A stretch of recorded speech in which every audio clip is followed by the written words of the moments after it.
Hello. Today is Friday, March 20th, 2020. And my name is Angela Hooper Menifield, and this is your HR moment with Menifield and Associates. So I almost did not do our HR moment today, and some of you may be wondering why. Probably because, like you, I have just been soaked up in the news.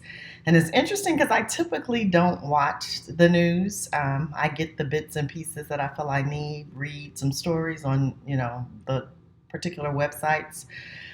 But with the COVID-19, I've been watching the news a lot more frequently. And truth be told, started watching the news this evening, and it's not good, is it? Things are definitely going to get worse before they get better. And then it just felt like, okay, so what would we really talk about in our HR moment?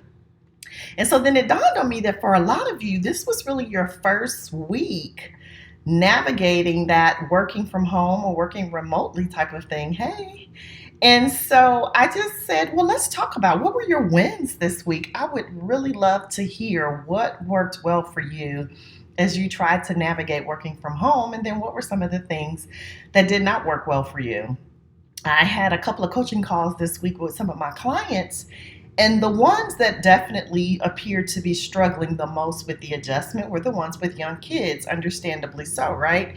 Because they're trying to navigate this new terrain of home instruction, keeping the kids organized, keeping their spirits up, dealing with all the confusion and everything else that comes with parenting, and then also figuring out how to stay up with work.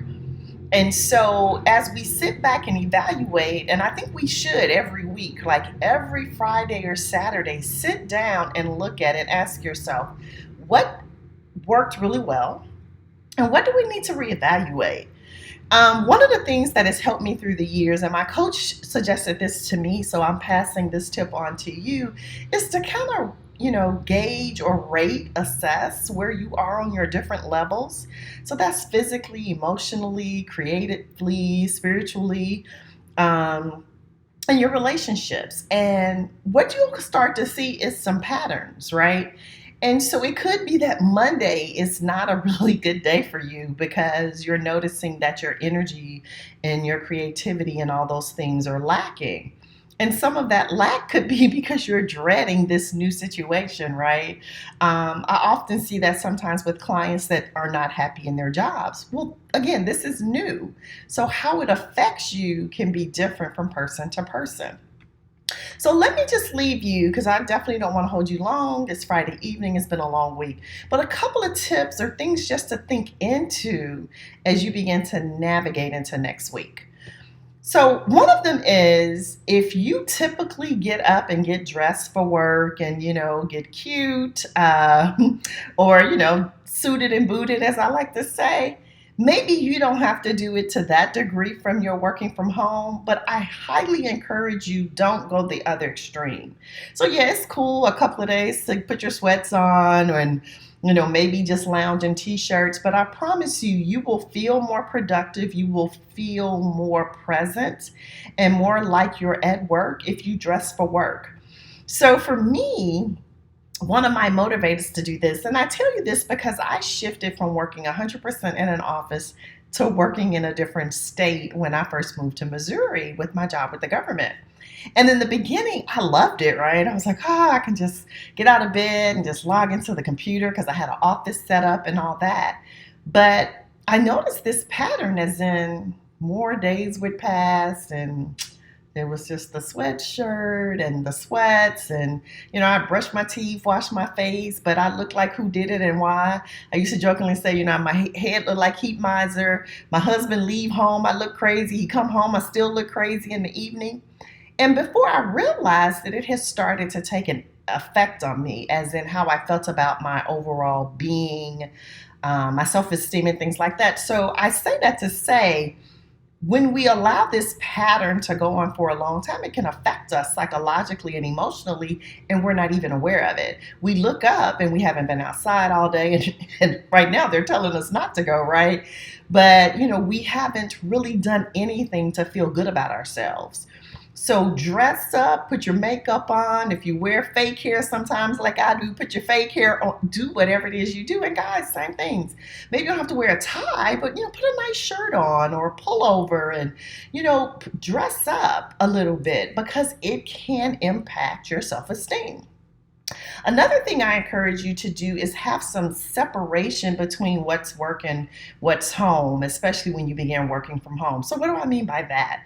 Like, segregate a part of your apartment, your home, that's the work area, even if it's just a little section. And then when work is over, you leave that area. Don't sit up in the bed and, work on your laptop because now the lines are getting blurred. And you'll find that you don't know when you're off work and on work. It sounds crazy, but I'm telling you it's true.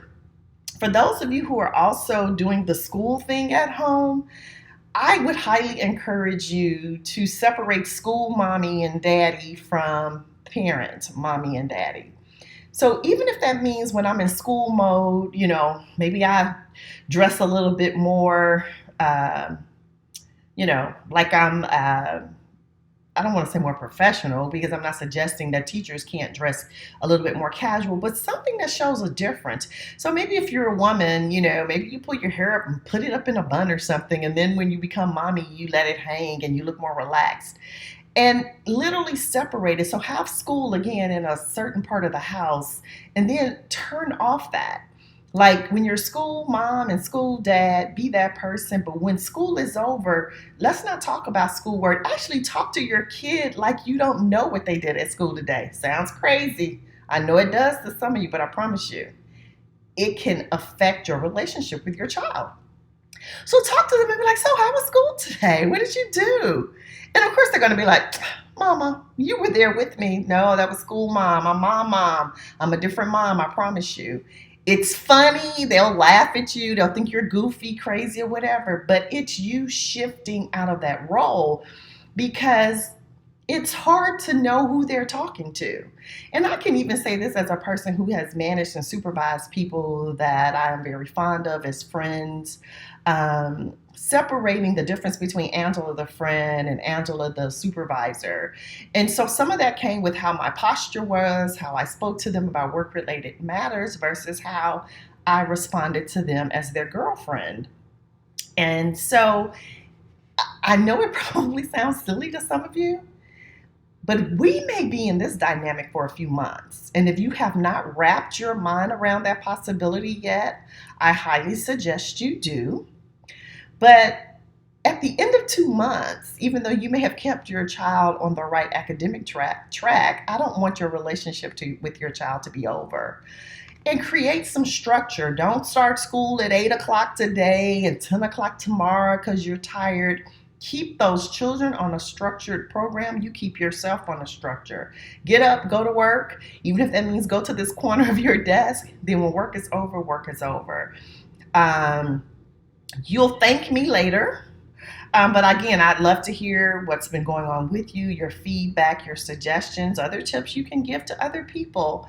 Next week, I know for a fact Monday, I intend to talk a little bit about some of the programs and the remediations that the government has offered to us as individuals who may be in a fiscally binding situation. And then also talk about some of the things we can do for fun. So for instance, if your kids' spring break is next week, let's have spring break, right? So let's, hey, if you got a backyard, can you pitch a tent? Now, I know if you're in Memphis, the ground might still be wet, right? I've heard stories. But what can you do that's fun? Stream some movies, plan some things, make spring break feel like spring break as much as you can. Again, these kids, think about it this way.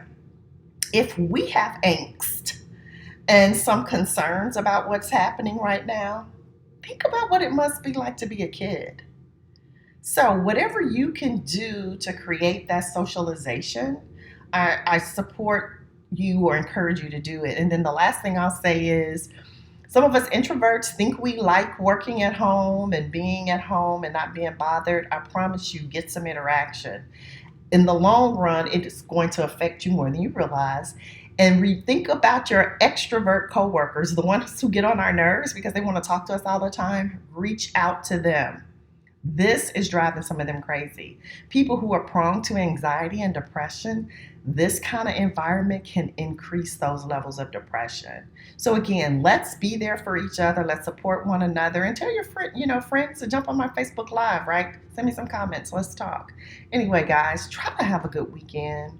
Try to stay encouraged, be positive, shut it all down. Stay away from the news as much as you can. Get an update and keep it moving. Have some fun. And then let's get back at it next week, okay? Love you guys so much. Support you, appreciate you, and we'll talk soon. Take care. Bye.